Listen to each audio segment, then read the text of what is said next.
சாட்டர்டேர்களுக்கு வணக்கம். சேலம் மாவட்டம் ராமகிருஷ்ணா சாலையில் இருக்கக்கூடிய வீரராகவன் தெருவில் பாரதியின் இளம் பெண் வசிச்சுட்டு வந்துருக்காங்க. இவங்களுடைய அப்பா வந்து பார்த்தீங்கன்னா அதிமுகவில் ஒரு முக்கிய பிரமுகராக கருதப்பட்டார். கடந்த காலங்களில் அவங்க அப்பா பேர் வந்து டெல்லி ஆறுமுகம் அப்படின்றவர். சில மாதங்கள் முன்னாடி அவர் மறைஞ்சு போயிடுறாங்க. அவங்க மறைஞ்சு போனதுனால இந்த பெண் என்ன பண்ணுறாங்கன்னா அதே பகுதியில் இருக்கக்கூடிய ஒரு டியூஷன் சென்டரில் வேலை பார்த்துட்டு இருக்காங்க. இதுக்கு முன்னாடி பெங்களூரில் ஒரு ஐடி கம்பெனியில் வேலை பார்த்துட்டு இருந்திருக்காங்க. அங்கே சில காரணங்களால் அவங்க வந்து வேலையை விட்டு வந்துட்டாங்க. அதன் பிறகு வந்து பார்த்தீங்கன்னா இந்த சங்கர் நகர் அப்படின்னு நகர் இருக்குதுங்க சேலம் மாவட்டத்திலேயே. அந்த நகரில் இருக்கக்கூடிய ஒரு டியூஷன் சென்டரில் தான் டீச்சராக பணிபுரிஞ்சு வந்துட்டு இருக்காங்க. அப்படி பணிபுரிஞ்சு வந்துட்டு இருந்த அந்த பெண்ணுக்கு இன்னொரு நபர் கூட வந்து ஒரு நெருக்கம் ஏற்பட்டு தொடர்பு ஏற்பட்டு கூட சொல்லலாம். அவர் யாருன்னு பார்த்தீங்கன்னா நாழிக்கல்ல சேர்ந்த உதயச்சரண் அப்படின்னு நபர் தாங்க. இந்த உதயச்சரனுக்கும் இந்த பெண்ணுக்கும் ரொம்ப ஒரு காதல் வயப்பட்டு அவங்க ரெண்டு பேரும் பேச ஆரம்பிச்சிருக்காங்க. இந்த உதயச்சரனுக்கு ஏற்கனவே திருமணமாகி 2 குழந்தையும் இருந்திருக்கு. இதெல்லாம் ஏமாற்றி அவர் மறைச்சு அந்த பெண்ணிட்ட பேச ஆரம்பிச்சிருக்காருங்க. அவங்களும் நம்பி காதலிச்சிருக்காங்க. ரெண்டு பேரும் பார்த்தீங்கன்னா எப்படி சந்திச்சாங்க அப்படின்னு பார்த்தீங்கன்னா ஒரு தனியார் நட்சத்திர விடுதியில் வந்து ஒரு போட்டி காம்படிஷன் மாதிரி நடத்திருக்காங்க. அனைத்து தொழில் சம்மந்தப்பட்டக்கூடிய ஒரு நிகழ்ச்சி ஒன்று நடத்திருக்காங்க. அதுக்கு இவங்களும் வந்திருக்காங்க, அவங்களும் வந்திருக்காங்க. அவர் யாருன்னு பார்த்தீங்கன்னா தனியார் மருத்துவமனையில் CEO வேலை பார்த்துட்டு இருக்காரு. ஒரு மிகப்பெரிய ஒரு பொசிஷனில் இருக்கக்கூடியவர். சரி அப்படின்ட்டு ரெண்டு பேரும் ஃப்ரெண்ட்லியாக பேச ஆரம்பிச்சிருக்காங்க. காலப்போக்கில் அது காதலாகவும் மாறி இருக்குங்க. அப்படி மாற ஆரம்பிச்சு ரெண்டு பேரும் காதலிச்சுட்டு இருக்காங்க. இந்த விஷயம் அவருடைய மனைவிக்கு தெரிய ஆரம்பிச்சிருக்கு. உதயச்சரன் இருக்காருங்களே அவங்களுடைய மனைவி தெரிய ஆரம்பிச்சிருக்கு. அவங்களும் பல முறை கண்டிச்சிருக்காங்க. ஒழுங்கா இருங்க, இந்த மாதிரிலாம் அந்த பெண்கிட்ட பேசாதீங்க அப்படின்னு கண்டிச்சிருக்காங்க. அவரும் நான் இனிமேல் நான் பேசல, நான் சரியா இருக்கேன் அப்படின்னு சொல்லியிருக்காருங்க. ஆனாலும் கூட திரும்ப திரும்ப அந்த பாரதி என்ற பெண்ணிட்ட பேசிட்டு தான் இருந்திருக்காரு. அந்த பாரதி என்ற பெண்ணு அவங்க அப்பா வந்து ஒரு முன்னாள் அதிமுக காரரு, அவர் இறந்துட்டாரு.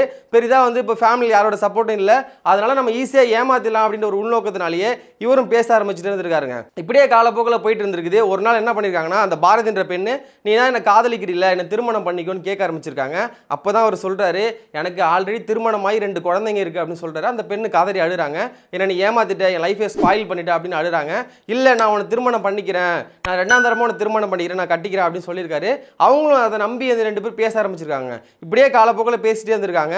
ஒரு நாள் என்ன பண்ணியிருக்காங்கன்னா அவங்க 2 பேர் தனியாக அந்த பாரதியோட ரூமில் இருக்கும்போது என்னங்க எவ்வளோ நாளுங்க என்ன எப்படி நீங்கள் சொல்லி ஏமாற்றிட்டே இருப்பீங்க, திருமணம் பண்ணிக்கலாங்க, எனக்கு வயசாகிட்டே இருக்குது அப்படின்னு சொல்லி கேட்டிருக்காங்க. அவரும் போதுமான வரையும் சமாளித்து பார்த்துருக்காரு. ஒரு கட்டத்துக்கு மேலே முடியல, 2 பேருக்கும் தள்ளுமுள்ளா இருக்குது. ரொம்ப கடுமையாக வாக்குவாதமும் நடந்திருக்குங்க. என்ன பண்ணுறாருன்னா அந்த பாரதி அந்த உதயசரன்ற நபர் ஓங்கி மண்டையில் அடிச்சிடுறாரு. பின் மண்டையில் அடிச்சதுனால அவங்களுக்கு காயம் ஏற்பட்டுடுது. அதன் பிறகு தலகாணியை வச்சு அவங்க வாயில் வச்சு அழுத்தி மூச்சு திணறல் ஏற்பட்டு கொன்னுருக்காருங்க. கொன்னுட்டு சர்வசாதாரணமாக அந்த இடத்த விட்டு கடந்து வந்துடுறாரு. இதுக்கப்புறம் பார்த்தீங்கன்னா போலீஸ் வந்து அந்த சம்மந்தப்பட்ட இடத்துக்கு போகிறாங்க. போயிட்டு ஆய்வு மேற்கொள்கிறாங்க. அதில் உள்ள CCTVலாம் செக் பண்ண ஆரம்பிக்கிறாங்க. அப்படி செக் பண்ணதுக்கு அப்புறம் தான் தெரிய வருது இந்த மாதிரி இந்த நபர் தான் வந்து கொண்டு போட்டிருக்காருன்னு தெரிய வருதுங்க. இவர் மட்டும் இல்லாமல் ஏற்கனவே இன்னொரு நபரும் அங்கே அடிக்கடி வந்து போனதாக சொல்லப்படுது. அந்த நபருக்கும் அந்த பெண்ணோட தொடர்பு இருக்குமா என்னவான்னு சொல்லிட்டு காவல்துறை விசாரணை மேற்கொண்டு இருக்காங்க. விசாரணை முடியும் போது தான் தெரியும் இவர் தான் கொண்டாருன்னு சொல்லி அம்பலம் ஆயிடுச்சு. காவல்துறையும் வந்து உறுதி பண்ணிட்டாங்க. இருந்தாலும் இன்னொரு நபர் வந்திருக்காரு, அவர் யார் அப்படின்ற மாதிரி காவல்துறை விசாரணை மேற்கொண்டு இருக்காங்க. சம்மந்தப்பட்ட பெண்ணிட்டு வந்து நிறைய நகைகளும் திருட்டு போயிருக்குங்க. காதலிக்கும் போது இந்த பாரதி என்ற பெண்ணு ஒரு 10 பவுன் தங்க காப்பு ஒன்று வாங்கி இந்த உதயச்சரன் கொடுத்துருக்காங்க. இதனோட ஞாபகமாக நீங்கள் வச்சுங்க, பயன்படுத்திங்க அப்படின்னு. ஆனால் அது காலப்போக்கில் அவர் என்ன பண்ணுறாருன்னா செலவுக்கு காசு இல்லாதனால அதை வித்துறாரு, விற்று செலவு பண்ணிடுறாரு. இது அவங்களுக்கு தெரிஞ்சதுக்கு அப்புறம் தான் 2 பேருக்கு இடையில வந்து சண்டை நடந்தது அப்படின்ற மாதிரி சொல்லப்படுதுங்க விசாரணையில். ஆனால் விசாரணை முடிவடையும் போது தான் தெரியும் உண்மையிலே என்ன நடந்துச்சு, எதன் காரணமாக கொன்னாரு, திருமணமாக சொல்லி தொந்தரவு பண்ணதால கொன்னாங்களா, இல்லை அவங்க சொல்கிற மாதிரி நகை திருட்டு போணுச்சா அப்படின்ற மாதிரி விசாரணை முடியும் போது தாங்க தெரியும். இன்னொரு சம்பவம் பார்த்தீங்கன்னா திருப்பூர் மாவட்டத்தில் கூடிய வெள்ளை கோயில் அப்படின்னு ஒரு பகுதியில் இருக்கக்கூடிய ஒரு பெண் வந்து சடலமா மீட்கப்பட்டிருக்காங்க. கிட்டத்தட்ட 6ஆம் தேதி இரவு வந்து ஒரு 6:30 மணி அளவில் வந்து காவல்துறை வந்து கால் பண்ணி யாரோ சொல்லியிருக்காங்க இந்த மாதிரி ஒரு சடலம் கிடக்கு வாங்க அப்படின்னு. காவல்துறை விருந்து போயிருக்காங்க. அப்படி போகும்போது தான் அவங்களுக்கு ஒரு அதிர்ச்சி தகவல் ஒன்று காத்திருந்துருக்குங்க. என்னன்னு பார்த்தீங்கன்னா ஒரு பெண் வந்து கருகிய நிலையில் வந்து அந்த இடத்துல கடந்திருக்காங்க. யாருன்னு சரியாக தெரியல, கண்டுபிடிக்க முடியல. அவங்களோட கை கால்லாம் பார்த்தீங்கன்னா கல்லால் அடித்து நசுக்கப்பட்ட ஒரு நிலையில் அவங்க கிடக்கதை பார்த்துருக்காங்க. அதன் பின்னாடி பார்த்தீங்கன்னா தடயவியல் துறைக்கு கால் பண்ணி இந்த மாதிரி ஒரு டெட் பாடி கிடக்குது வாங்கன்னு சொல்லியிருக்காங்க. அவங்களும் வந்து விசாரணை மேற்கொண்டிருக்காங்க. அங்கே இருக்கக்கூடிய சின்ன சின்ன பகுதியெல்லாம் ஆராய்ச்சி இது யாரு செஞ்சிருப்பாங்க, இதுக்கு தடயம் ஏதாச்சும் இருக்கான்னு சொல்லி அவங்க செக் பண்ணியிருக்காங்க. நிறைய தடயங்களும் அவங்க வந்து சேகரிச்சிருக்காங்க. இப்படி இருக்கும்போது அந்த பெண்ணை வந்து பக்கத்தில் இருக்கக்கூடிய மருத்துவமனைக்கு அழைச்சி கொண்டு போயிருக்காங்க. அழைச்சி கொண்டு போனதுக்கு அப்புறம் தான் தெரியுது இந்த பெண் வந்து கடுமையான முறையில் தாக்கப்பட்டு டீசல் பெட்ரோல் ஏதோ ஒன்று ஊற்றி வந்து எரிச்சிருது. அந்த விசாரணை தெரிய வருதுங்க. அதன் பின்னாடி பார்த்தீங்கன்னா போஸ்ட்மார்ட்டமும் பண்ணுறாங்க. போஸ்ட்மார்ட்டம் பண்ணதுக்கு அப்புறம் தான் தெரியுதுங்க இந்த மாதிரி இந்த கொலையில் சம்மந்தப்பட்டது யாருன்னு சொல்லி காவல்துறை விசாரணை பண்ணுறது அந்த பாதிக்கப்பட்ட இடத்துல போகிறாங்க. போய் அவங்க ஆராய்ச்சி மேற்கொள்ளும் போது தான் தெரியுது ஒரு சின்ன ஒரு மதுபான பாட்டில் ஒன்று கிடக்குதுங்க. சரக்கு அடிப்பாங்க பார்த்தீங்கன்னா அந்த பாட்டில் கிடக்குது. அந்த பாட்டில் எடுத்ததுக்கு மூலியமாக தான் அந்த குற்றவாளியை கண்டுபிடிச்சிருக்காங்க. சாதாரண ஒரு பாட்டில் வச்சு எப்படி கண்டுபிடிக்க முடியும் நம்ம நினைக்கலாம். முடியை வச்சு கண்டுபிடிக்கலாம், கைரேகை வச்சு கண்டுபிடிக்கலாம், இந்த மாதிரி நம்ம சம்மந்தப்பட்ட உடைமைகள் உடைகள் அதை வச்சு கண்டுபிடிக்கலாம். ஆனால் சர்வசாதாரணமாக ஒரு பாட்டில் வச்சு எப்படா கண்டுபிடிச்சாம நம்ம நினச்சிடக்கூடாதுங்க. அந்த பாட்டில் எடுத்திருக்காங்க, பாட்டில் எடுத்து அதில் QR கோடு இருக்கும் பார்த்தீங்களா, அதை வச்சு எந்த பாரில் அது வாங்கியிருக்காங்கன்னு சொல்லி பார்த்துருக்காங்க. அந்த பாருக்கு நேராக போயிருக்காங்க. அங்கே உள்ள CCTV வந்து ஆராய்ச்சி பண்ணியிருக்காங்க. அதில் தான் இந்த சம்மந்தப்பட்ட நபருடைய புகைப்படம் கிடைக்க வந்திருக்குங்க. அந்த CCTV காட்சியும் எடுத்து இதில் சம்மந்தப்பட்ட பகுதியில் இருக்கக்கூடிய CCTV காட்சி எடுத்து பொருத்தி பார்த்துருக்காங்க. 2 பேரும் ஒரே நபர் அப்படின்னு தெரிய வந்திருக்குங்க. இந்த கொலை பண்ணவர் யாருன்னு பார்த்தீங்கன்னா முன்னாள் காவல்துறை அதிகாரி, ஒரு பேர் வந்து சங்கருங்க. கடந்த 27 வருஷத்துக்கு முன்னாடி காவல்துறையில் போய் அவர் பணி புரிஞ்சிருக்காரு. ஒரு காவலரும் ஒரு நேர்மையான முறையில் தன்னோட வேலையும் சரியாக செஞ்சு முடிச்சிருக்காரு. அப்படிப்பட்டவர் இப்போ ஏன் கொலை பண்ணாருன்னு சொல்லி நம்ம எல்லாருக்குமே கேள்வி எழலாம். இவர் வந்து பல்வேறு விபச்சார தொழில் ஈடுபடக்கூடிய பெண்கள்கிட்ட நிறையவே பழக்கத்தில் இருப்பாருங்களாம். அதே மாதிரி தான் வடிவுக்கரசன் ஒரு பெண்கிட்டையும் பழக்கத்தில் இருக்காரு. இந்த வடிவுக்கரசின்ற பெண் வந்து இவர் மட்டும் இல்லாமல் அவங்களும் பல்வேறு இடத்துலாம் வந்து நிறைய பேரோட பழக்கமும் வச்சிருக்காங்க போல இருக்கு. ஆனால் இவர் நிறைய பெண்களில் பழகினாலும் கூட இந்த வடிவுக்கரசின்றவங்கள அடிக்கடி சந்திப்பாங்க அப்படின்ற மாதிரி அந்த பகுதியில் இருக்க நிறைய பேர் வந்து சொல்றாங்க. இப்படி சந்திச்சவங்க தான் காலப்போக்கில் என்ன பண்ணிருக்காங்க, வடிவுக்கரசி என்னுடைய தம்பி ஒருத்தர் இருக்கான், அவனுக்கு வேலை வாங்கி தாங்கன்னு சொல்லி இவர்கிட்ட சங்கர்கிட்ட கேட்டிருக்காங்க.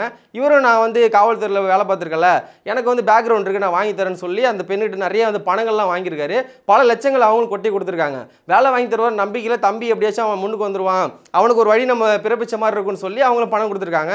இந்த ஆள் என்ன பண்ணியிருக்காருன்னா பணத்தை எல்லாத்தையும் வாங்கிட்டு வேலை வாங்கி தரேன்னு சொல்லி அந்த பெண்ணை ஏமாத்தினாரு. கடைசி வரைக்கும் வேலையை வாங்கி தந்த பாடே இல்லை. ஒரு கட்டத்து மேலே கோவம் அடைஞ்ச அந்த வடிவரசு பெண் என்ன சொல்லியிருக்காங்கன்னா, நீ வேலையும் வாங்கி தரணும் ஒன்றும் வாங்கி தரணும், நான் கொடுத்த காசாச்சும் திரும்ப கூடியா, அதை வச்சாச்சும் நான் என் தம்பிக்கு ஏதாச்சும் தொழில் ஒன்று பண்ணி தருவேன்னு சொல்லி அந்த காசை திரும்ப கேட்டிருக்காங்க. அவரும் அப்படி இப்படி சமாளித்து அவருடைய ஊராக இருக்கக்கூடிய கடைமுத்திற்கு அழைச்சி கொண்டு போயிருக்காரு. நான் வந்து வாங்கி தரேன் வான்னு சொல்லி. அதுக்கப்புறம் வந்து பார்த்தீங்கன்னா இரவு நேரம் ஆயிடுச்சு, அவங்க வரமாட்டாங்கன்னு சொல்லி என்ன பண்ணிருக்காருன்னா ஒரு மலை பகுதி ஒன்று அழைச்சிட்டு போயிருக்காருங்க. அங்கே தான் வந்து நான் மீட் பண்ண போகிற நபர் அங்கே தான் இருக்காங்க, வாங்க காசை வாங்கிக்கலான்னு சொல்லி கூட்டு போயிருக்காரு. போகும்போதே பார்த்தீங்கன்னா அவங்க என்ன சரக்கு அடிப்பாலும் அதுக்கேற்ற பிராண்டும், இவர் என்ன சரக்கு அடிப்பாரோ அதுக்கேற்ற பிராண்டும் ரெண்டுமே வாங்கிட்டு அந்த மலை பகுதிக்கு போயிருக்காங்க. போயிட்டு 2 பேருமே அவர் வர ஒரு அரை மணி நேரம் ஆகணும் மாதிரி சரக்கு அடிக்கலான்னு சொல்லி 2 பேருமே அதை சரக்கு ஊற்றி குடிச்சிருக்காங்க. குடிச்சவங்க ரொம்ப போதை வந்து அதிகமாக ஏறிடுச்சு. அவங்க சுயநனவை இழந்துட்டாங்க, என்ன நடக்குதுன்னு தெரியல அவங்களுக்கு. அதன் பின்னாடி இவர் என்ன பண்ணிருக்காருன்னு பார்த்தீங்கன்னா அவங்க ரொம்ப கடுமையான முறையில் ஒரு தாக்குதல் மேற்கொண்டு அவங்களை உண்மையிலே கொன்று அதே இடத்துல வந்து பார்த்தீங்கன்னா பெட்ரோல் டீசல் ஏதோ வந்து வண்டிக்கு எடுத்துகிட்டு போயிருப்பார் போல இருக்கு. அதை ஊற்றி எரிச்சிருக்காருங்க. எரிச்சிட்டு என்ன பண்ணிருக்காருன்னு பார்த்தீங்கன்னா அந்த பாட்டில் வீசி கடைச்சிட்டு அவர் இயல்பாக வழக்கமணி வீட்டுக்கு வந்துடுறாரு. அவர் ஏற்கனவே ஒரு முன்னாள் காவல்துறை அதிகாரி, பல்வேறு கிரைம்களை பார்த்துருப்பாரு. எப்படி ஒரு கிரைமை தெளிவாக பண்ணணும், எப்படிலாம் தடயங்கள் இல்லாமல் நம்ம தப்பிக்கணும்னு சொல்லி அவர் நல்லாவே தெரிஞ்சிருக்கும் போல இருக்கு. எந்த ஒரு தடயமும் இல்லாமல் தெளிவாக பண்ணிட்டாரு. ஆனால் அவர் குடிச்ச அந்த மது பாட்டிலுங்க விட்டு போனார் பார்த்தீங்களா, அதுதான் அவர் கேலரியை கூட்டியிருக்கு. அந்த மது பாட்டில் வச்சு தான் காவல்துறை வந்து விரைந்து சென்று அவரை கைது பண்ணி முடிச்சிருக்காங்க. கொல்றதுக்கு முன்னாடி அந்த பெண்ணிட்ட இருந்த 8,000 நகையை வந்து இந்த காவல் அதிகாரி எடுத்திருக்காருங்க சங்கருன்றவர். அவங்க பகுதியில் வந்து பார்த்தீங்கன்னா அந்த சொந்தக்காரங்க எல்லாருமே வந்து அந்த காவல் நிலையத்துக்கு முன்னாடி போயிட்டு ஆர்ப்பாட்டங்கள் போராட்டங்கள்லாம் அப்படி பண்ண ஆரம்பிக்கிறாங்க. அதுக்கப்புறம் தான் அந்த சங்கர்ன்றவரை கண்டுபிடிச்சி காவல்துறை கைது பண்ணுறாங்க. கைது பண்ணி இப்போ அவர் வந்து சிறையிலையும் அடைச்சிடுறாங்க. இந்த 2 குற்றவாளியுமே பார்த்தீங்கன்னா கைது பண்ணி சிறையில் அடைச்சிடுறாங்க. இந்த மாதிரி பல்வேறு குற்றச்சாட்டுகள் நடக்கிறதுல முக்கியமான காரணம் என்னன்னா கள்ள தொடர்பு இருக்கிறதுனால மட்டுமே தான். அவங்க வந்து தகாத உறவுகளில் ஈடுபடுறதுனால மட்டுமே தான் இந்த மாதிரி குற்றச்சம்பவங்கள் இது வரைக்கும் நம்ம இந்த 2 சம்பவத்திலையும் பார்த்து நடந்திருக்குது. சட்டம் வந்து சொல்லுது 18 வயசுக்கு மேலே இருக்க ஆணும் பெண்ணு யார் வேணாலும் யாரோட இருந்துக்கலாம்னு சொல்லி. ஆனால் நமக்குன்னு ஒழுக்கங்கள் இருக்குது, யார் எப்படி இருக்கணும்னு சொல்லி அது மாதிரி யாரும் கடைபிடிக்காமல் இருக்கிறதுனால தான் இந்த 2 குற்றச்சம்பவம் நடந்திருக்கு. தமிழ்நாடு முதலமைச்சர் ஐயா ஸ்டாலின் அவர் சொல்கிறாங்க, நான் இரும்பு கரம் கொண்டு அடக்குவேன், இந்த ஆட்சியில் வந்து குற்றமே இல்லை, காவல்துறைலாம் ரொம்ப பாதுகாப்பாக இருக்காங்க, இது காவல்துறைக்கு ரொம்ப பொற்கால ஆட்சின்னு சொல்கிறாங்க. ஒரு காவல்துறை அதிகாரி இந்த மாதிரி கிரைம் பண்ணுறாருன்னா இப்போ தமிழ்நாட்டில் சட்டம் ஒழுங்கு எங்கே இருக்குது, ஒரு காவலர்களுக்கு ஒரு பெண்களுக்கு எங்கே பாதுகாப்பு இருக்குது? இதில் வந்து கனிமொழி அம்மையார் சொல்கிறாங்க பெண்களுக்கு பாதுகாப்பு மாநிலத்தில் தமிழ்நாடு தலை சிறந்து வந்துட்டு இருக்குன்ட்டு. இதுதான் நீங்கள் பாதுகாப்பு கொடுக்குற லட்சணமானு சொல்லி பல்வேறு தரப்புலேருந்து கேள்வி எழுப்பிட்டுருக்காங்க. குற்றங்கள் நடக்காத வண்ணம் இரும்பு கரம் கொண்டு அடக்குவோன்னு சொல்கிற ஐயா ஸ்டாலின் அவர்கள், உங்கள் இரும்பு கரம் எங்கே துருப்பிடிச்சு போயிடுச்சு ஐயா, கொஞ்சமாச்சும் குற்றங்களை அடக்குங்க. இது மறுபடியும் உங்கள் ஆட்சி வரணும்னா இந்த மாதிரி தவறுகள் நடக்காமல் வரும். தினம் எங்கே பார்த்தாலும் கொலை கொள்ளை திருட்டு கற்பழிப்பு நடந்துக்கிட்டே தான் இருக்குது. நம்மளாலே நியூஸ் அவ்வளோதுக்கு படிக்க முடியல, தினம் நடந்துகிட்டே இருக்குது. அவ்வளோ குற்றங்கள் நடந்துகிட்டே இருக்குது. இது எல்லாத்தையும் நீங்கள் கண்டுக்காமல் இப்படியே விட்டீங்கன்னு வச்சிங்களா, 2026 தேர்தலில் மக்கள் உங்களை கண்டுக்காமல் விட்டுருவாங்க. சாட்டை எடுத்து நாட்டை திருத்து இளம் தலைமுறை.